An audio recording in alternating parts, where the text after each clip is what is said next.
நமக்கான பெரிய பற்றாக்குறை புரதம். புரதம் மற்ற நாடுகள் எல்லாம் புரதம் நிறைய எடுக்கிறாங்க. புலால் சாப்பிடுபவர்களுக்கு புரதம் நிறைய கிடைக்குது.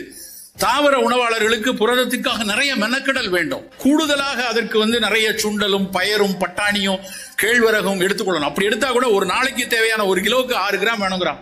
60-65 கிலோ இருக்கீங்கன்னா எவ்வளவு வேணும்னு யோசிச்சு பாருங்க. அவ்வளவு கிராம் புரதம் வேணும் நமக்கு. நீங்களே கணக்கு போட்டு பாருங்க. நீங்க சாப்பிடுற சாப்பாட்டுல புரதம் அவ்வளவு வருதா? வராது. ஆனால் புரதம் தான் நம்மளுடைய இம்யூன் பில்டர்ஸ். நம்முடைய எதிர்ப்பாற்றலை சீராக வைத்துக் கொள்வதற்கு, செம்மையாக வைத்துக் கொள்வதற்கு செல் மீடியேட்டட் இம்யூனிட்டி நமக்கான பெரிய பற்றாக்குறை புரதம். புரதம் மற்ற நாடுகள் எல்லாம் புரதம் நிறைய எடுக்கிறாங்க. புலால் சாப்பிடுபவர்களுக்கு புரதம் நிறைய கிடைக்குது. தாவர உணவாளர்களுக்கு புரதத்துக்காக நிறைய மெனக்கெடல் வேண்டும். கூடுதலாக அதற்கு நிறைய சுண்டலும் பயரும் பட்டாணியும் கேழ்வரகும் எடுத்துக்கொள்ளணும். அப்படி எடுத்தா கூட ஒரு நாளைக்கு தேவையான 1 கிலோவுக்கு 6 கிராம் வேணுங்கிறான். 60-65 கிலோ இருக்கீங்கன்னா எவ்வளவு வேணும்னு யோசிச்சு பாருங்க. அவ்வளவு கிராம் புரதம் வேணும் நமக்கு. நீங்களே கணக்கு போட்டு பாருங்க. நீங்க சாப்பிடுற சாப்பாட்டுல புரதம் அவ்வளவு வருதா? வராது.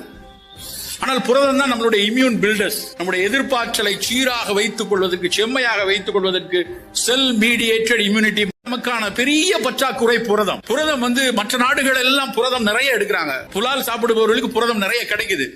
தாவர உணவாளர்களுக்கு புரதத்துக்காக நிறைய மெனக்கெடல் வேண்டும். கூடுதலாக அதற்கு நிறைய சுண்டலும் பயரும் பட்டாணியும் கேழ்வரகும் எடுத்துக்கொள்ளணும். அப்படி எடுத்தா கூட ஒரு நாளைக்கு தேவையான 1 கிலோவுக்கு 6 கிராம் வேணுங்கிறான். 60-65 கிலோ இருக்கீங்கன்னா எவ்வளவு வேணும்னு யோசிச்சு பாருங்க. அவ்வளவு கிராம் புரதம் வேணும் நமக்கு. நீங்களே கணக்கு போட்டு பாருங்க. நீங்க சாப்பிடுற சாப்பாட்டுல புரதம் அவ்வளவு வருதா? வராது.